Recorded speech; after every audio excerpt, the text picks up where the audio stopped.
is a function? So a function is when x values do not, geez Louise, yes, I'm getting irritated. Class started at 11 o'clock, not 11:08. So a function is when x values do not repeat. So if I know that this is the definition of a function, then not a function is when the x values do repeat. So let me look at the table. 1 is 3.2, 2 is 4, 3 is 5.1, 4 is 6, 5 is 7.4, 6 is 8.8. My x values here do not repeat.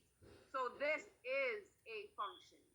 Mohammed Hasib and Leardis Hill, you all said you didn't understand number 3. Do you understand why the table is not my answer? Good. So now let me look at answer choice 2. Not a function. That means I'm looking for where my x values repeat. If I am looking at a graph, I do the vertical line test. Touches it one time, touches it one time, touches it one time, touches it one time. That means my x values do not repeat. So what I mean by that again is this point right here. This is negative 2, comma, what is that? 1, 2, 3, 4, 5. This is comma 5. I only have 1 point at negative 2. Everybody understand? So this is a function. It's a function because the x values do not repeat. Doing the vertical line test is testing to see, do I have more than 1 x value? Everyone understand? Good. When I look at answer choice 3. All right, here we go. All right. So now again, I look at this and I go, I don't know, does the x values repeat? Put this in your calculator. So here it is, 3 square root x plus 1 minus 2. Look at the graph. When I look at the graph, if I were to pretend that I could draw a vertical line on my calculator, I touch it one time, I touch it one time, I touch it one time, I touch it one time, I touch it one time. So what do I know? I know that, hold on, clear all drawings. Get out of that. I know that this is a function. So this is not my answer. This is not my answer. So by process of elimination, checking to see, finding all the functions, I know 1, 2, and 3 are all functions. Now look at this one right here. This is a map. Just like how if I look at a table, if I look at a table of x and y values, I know the left column is always x, the right column is always y. Well, when I look at a table this way, the top row is always x, the bottom row is always y. When I look at a map, the first column is always x, the second column is always y. Everyone understand? So when I look at when x is 1, the y value is 4. Hey, wait a minute. But when x is also 1, the y value is 5. Everyone understand? So this is not a function. Not a function. Do we all understand number 3 now? Good. Number 4.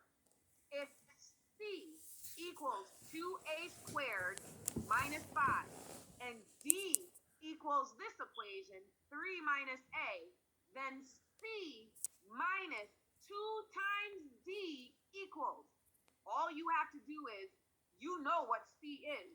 C is equal to this. So I'm going to write 2a squared minus 5. That is terrible.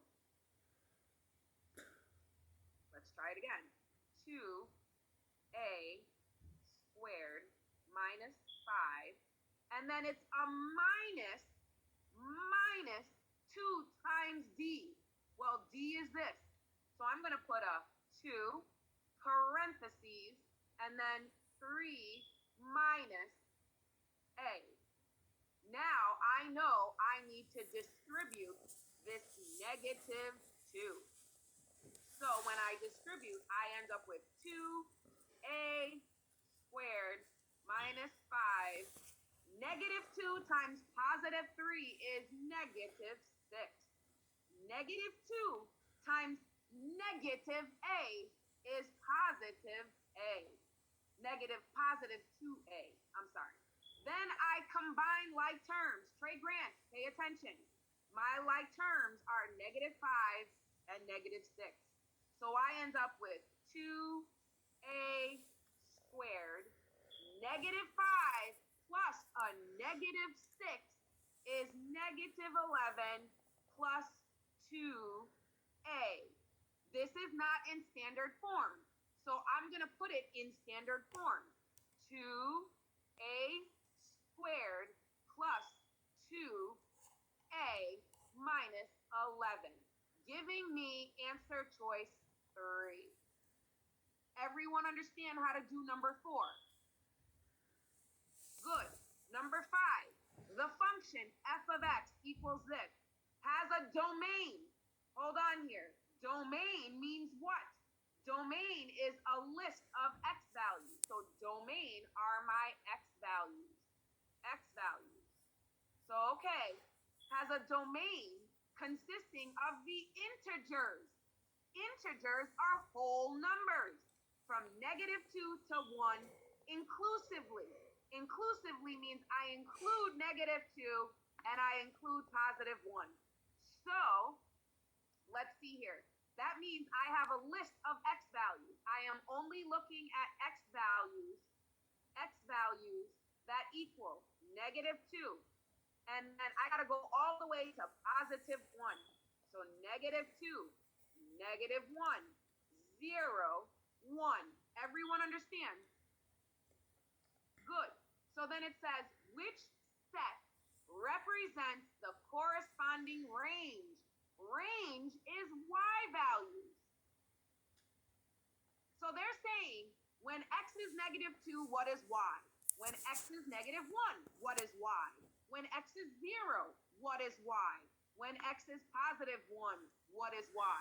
So I go to my handy dandy calculator, I click y equals, I get rid of this, and I type this function into my calculator. So it's going to be 2x squared,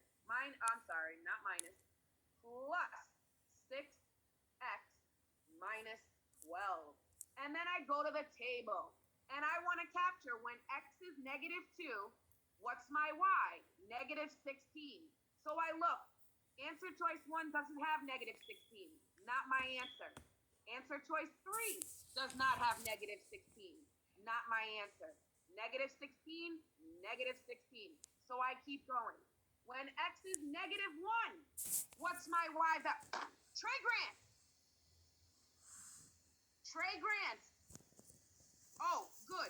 Eyes, stop looking over to your right in the cafeteria and look at the screen, please. Yusef, Aksa, where are you?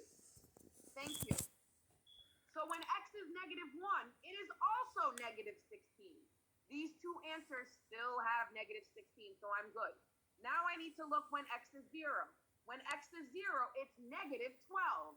So I look, this doesn't have negative 12, not my answer. Negative 12. When x is 1, I look, negative 4, I check, negative 4. This is my answer. Do we understand how we are doing this? Good. Okay, number 6. The function f of x is graphed below. The domain. Domain is what? X values. So, what is the domain of this function? So I look at the graph. What do we know about graphs? If I see an arrow, that means it goes on forever. And this x-axis goes on forever as well. Everyone understand that? So that means a point way up here is on the x-axis way over here. Everybody understand? If I don't see Look at the picture. I don't see my graph continuing past this point right here, which means my graph stops right here at x is negative 1. So what are all of the x values that are showing? Well, and it's a closed circle. Closed circle means I include negative 1. So all of my x values are these values right here, from negative 1 all the way to infinity. Positive infinity. Everyone understand? Good. So when it asks me, what are the domains, meaning what are all of the x values for this graph, my graph starts at negative 1 and goes on forever in the positive x direction.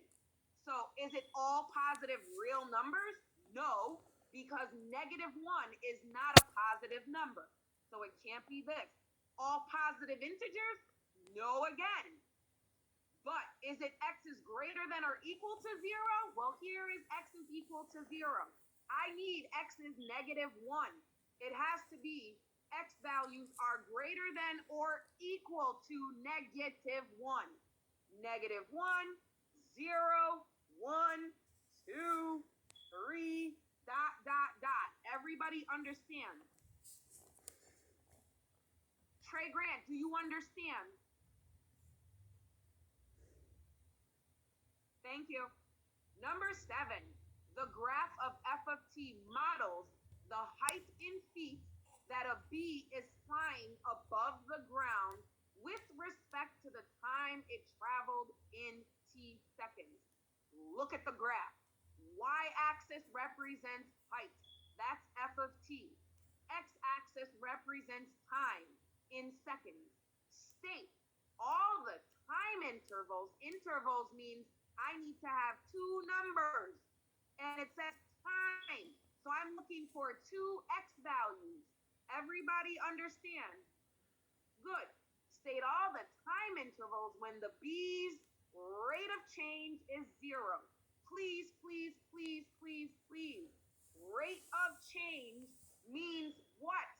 Rate of change means slope. So slope equals 0. I have a positive slope. I have no slope. Let me highlight this in purple. No slope. No slope. No steepness. My slope is what? 0. Here, I have positive slope. Here, I have negative slope. Here, I have positive slope. And here, I have no slope. No slope. So what are my time intervals where my slopes are 0? Well, I look at the graph again, and I go, hey, wait a minute. From 2 to 6, so I would write bracket 2, comma, 6. That's one interval where I have no slope. And then I go from 14 to what? Let me erase this and see. Notice the black line stops right here. So from 14 to 15. So from 14, comma, 15. These are the two intervals. I'll say and. Everyone understand? All right? And that's it. And your reasoning would be, this is where the slope equals 0. Everyone understand? Good. Number 8. On a spring day, Elroy noted the time of day and temperature in degrees Fahrenheit. His findings are stated below. So we've got one finding. Take a look at the graph that we gave you. This little part right here means, hey, down here is 0, and we are skipping. And we're saying we're starting at 50. Everyone understand? Okay, so let's read this. It says, at 6 a.m., oh, that's right here, 6 a.m., the temperature was 50 degrees. So I'm going to put a dot right here. Everybody understand? Good. For the next 4 hours, I got to figure out what is the scale on my x-axis. If this is 6 a.m. and this is noon, let's count by ones and let's see. 6 a.m., 7 a.m., 8 a.m., 9 a.m., 10 a.m., 11 a.m., 12 a.m. So we're counting by ones. Everyone understand that, yes? So for the next 4 hours, so 1 hour from 6, that's 7, 8, 9, 10. 1 hour, 1 hour, 2 hours, 3 hours, 4 hours. So it says for the next 4 hours, the temperature rose 3 degrees per hour. Everyone understands? 3 degrees.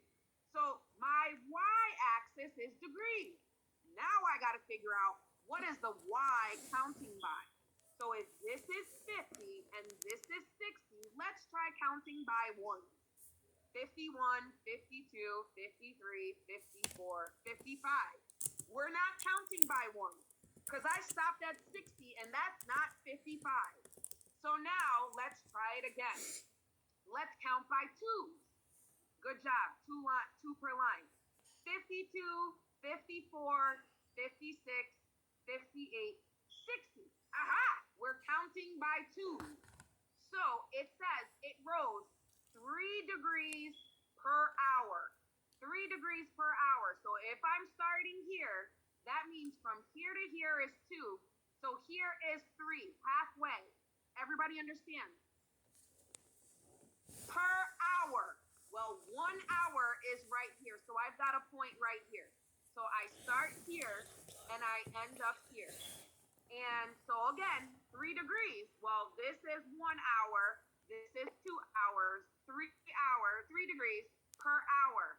So now I'm here. 3 degrees per hour. I need to get up to this point right here or this line right here. 3 degrees. So here we go. 2 hours, halfway, 3 hours, over 1. Okay, keep going. I need to get to this line right here, which the next one is that line. So I'm going to erase this line. So again, 3 degrees per hour. 1 degree plus 2 degrees gives me 3 over 1 hour. So there we go. So my point is right here. Everyone understand? Good. So let me change the color of this line.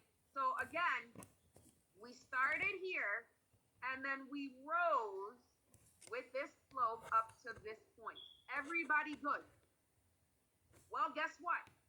This is done. Now let's read the next sentence. The next 6 hours, it rose 2 degrees per hour.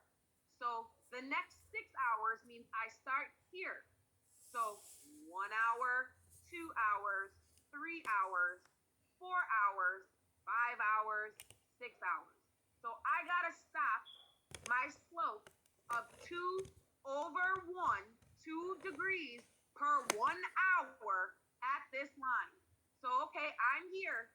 So we're gonna go 2 degrees. So that's up 1, over 1. So that's this point right here. Up 1, over 1. This point. Up 1, or up 2, over 1. Up 2 degrees, over 1. Up 2 degrees, over 1. Up 2 degrees. I touch that line, I'm done. Everybody understand? Good, so I can erase this line, and now I'm gonna change the color of this line, and I'm gonna say, all right, so now we go like this.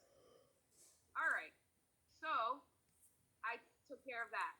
Then it says the temperature stayed steady. The temperature stayed steady until 6 p.m.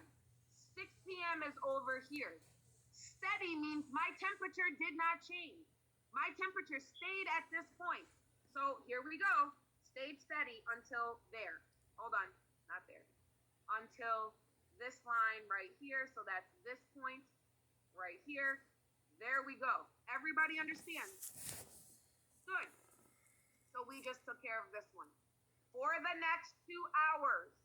So 2 hours. 1 hour, 2 hours. So up to this line right here, right?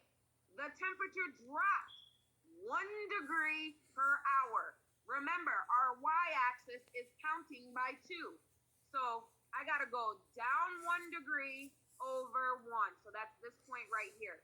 Then down 1 degree over 1. I'm touching the line so I can stop. So there we go. So I connect my points. So I go like this. I'm done. Then the temperature dropped steadily until the temperature was 56 degrees at midnight. Well, here's midnight, 56 degrees, 50, 52, 54, 56. 56 is this horizontal line right here, and I need to get to right here. So there's my point, and I connect the dots. Everyone understand how to do this problem? That's how we graph it. Good. State the entire time interval for which the temperature is increasing. Increasing means what? Positive slope. So, positive slope. Oh, well, from here all the way up here, I have a positive slope. So from 6 a.m. all the way up to whatever time this is, I am increasing. Here I'm not changing. Here I'm decreasing, negative slope. Here I'm decreasing, negative slope. So from 6 to, let me erase this so I can see my x-axis better. So I need to get to here. If this is 12, 1 p.m., 2 p.m., 3 p.m., 4 p.m. So I am increasing from 6 a.m. to 4 p.m. Or you can write 6, 4. Everyone understand? Good. Determine the average rate of change in degrees per hour from 6 p.m. to midnight. 6 p.m. to midnight. So 6 p.m. is right here, this point right here, to midnight right here. This point is going to be 6, comma, what is this y value? Again, we're counting by 2, so this would be 74. So 6, comma, 74. Everyone understand? And so at midnight, this would be 12, that's my x-axis. What is this y value right here? 50, 52, 54, 56. Everyone understand? Good. When it says, what is the average rate of change? That means slope. I know how to calculate slope when I have 1 point, 2 points. That is y2 minus y1 over x2 minus x1. So this is my first point that I see because we read left to right. So this is the leftmost point. This is my second point. Everyone understand? So, okay, I have 2 x values, x1, x2, y1, y2. So the formula is y2 minus y1. So 56 minus 74 all over x2, which is 12, minus 6, x1. So I go to my calculator and I say clear and second quit. There we go. Alpha y equals, enter, 56 minus 74 divided by 12 minus 6, enter, negative 3. So the AROC, average rate of change, equals negative 3. So when I look at this, hold on, when I look at this, my slope is supposed to be negative. Oh, but it is. This line right here has a negative slope. This line right here has a negative slope.